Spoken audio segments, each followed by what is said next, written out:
सी Joseph विजय यनुमनान। एक ऐसी ceremony जहां पर तालियां थी, भीड़ थी, कैमरे थे, लेकिन नहीं था तो बस एक परिवार। और यही सन्नाटा अब लोगों के लिए सबसे बड़ा सवाल बन गया है। साउथ के सुपरस्टार विजय ने जैसे ही मुख्यमंत्री पद की शपथ ली, पूरा हॉल तालियों से गूंज उठा। लेकिन उस मंच पर एक कमी थी जिस पर सभी का ध्यान गया, और वो था उनका परिवार। दरअसल चेन्नई में हुए इस भव्य समारोह की बात करें तो विजय अब तमिलनाडु के मुख्यमंत्री बन गए हैं और ऑफिशियली तौर से उन्होंने कुर्सी को संभाल लिया है। लेकिन परिवार, करीबी और बड़े नेता तो वहां पर मौजूद थे। उनके माता पिता यानी कि एस.ए. चंद्रशेखर और शोभा चंद्रशेखर इस पल पर बहुत ज्यादा इमोशनल नजर आए। लेकिन सबसे बड़ा सवाल ये, जब पूरा हॉल जश्न में डूबा था, वहीं विजय की पत्नी संगीता और दोनों बच्चे इस भीड़ में कहीं भी दिखाई नहीं दिए। जैसे ये बात सामने आई, इंटरनेट पर रिएक्शंस की बाढ़ आ गई।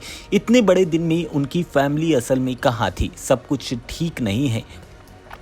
इसके साथ ही फैमिली को सभी लोगों ने काफी ज्यादा मिस किया है। लोग तरह तरह की फिलहाल बातें करते इंटरनेट पर दिखाई दे रहे हैं, लेकिन इन सब के बीच त्रिशा कृष्णन की मौजूदगी ने इंटरनेट को पूरी तरह से गर्म कर दिया। कुछ यूजर्स ने उनके और विजय के रिश्ते को लेकर कई सारे सवाल इंटरनेट पर किए। रिपोर्ट की माने तो ये दावा किया जा रहा है कि संगीता ने तलाक की अर्जी दी थी और उसी वजह से वो इस प्रोग्राम से दूर रही।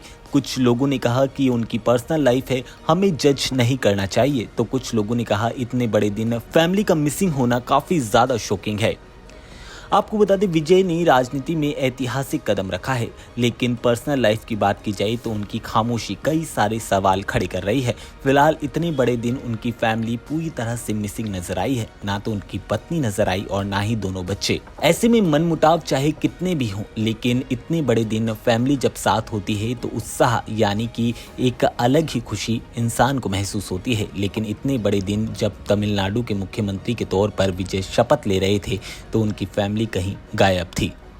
अभी तक उनकी फैमिली यानी कि पत्नी की तरफ से कोई भी रिएक्शन सामने नहीं आया है, लेकिन इंटरनेट पर तो सवाल पूछे ही जाएंगे कि आखिरकार कितने बड़े दिन में विजय इतना कुछ पाकर आखिरकार अपने परिवार को कैसे भूल सकते हैं। आपको क्या लगता है? आप हमें कमेंट सेक्शन में जरूर बताइएगा।